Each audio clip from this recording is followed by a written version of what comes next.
Nicole Marchand, votre roman s'avère d'une grande densité de situations, de réflexions. Peut-on les dire initiatiques?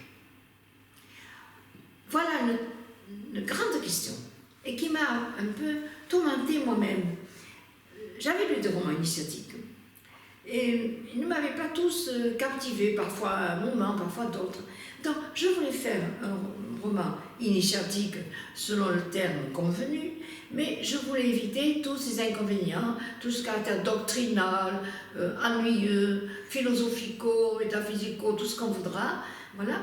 Donc, j'ai pensé à faire un roman où ces grandes idées, cette grandiose doctrine, qui est le christianisme en particulier, ce grandiose chemin, je suis la vérité et la vie, comment je pourrais exprimer ça autrement que d'une manière théologique ou philosophique.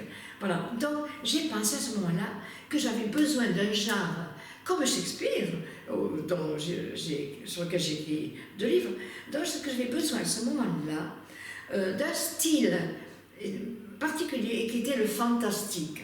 Il me fallait donc un roman fantastique qui nous sort en quelque sorte du cadre de notre vie quotidienne et du mode de pensée habituel et d'échanger. Voilà, un fantastique, mais qui drainerait avec lui les courants de force, de vie et de pensée que je voulais communiquer à mes lecteurs.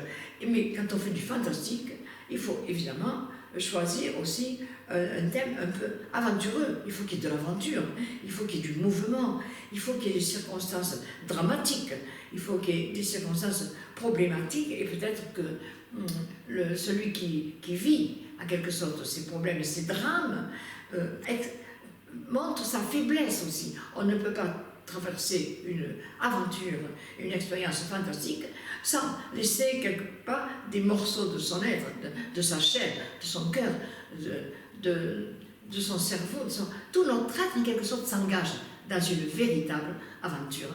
Voilà le sens profond de ce roman.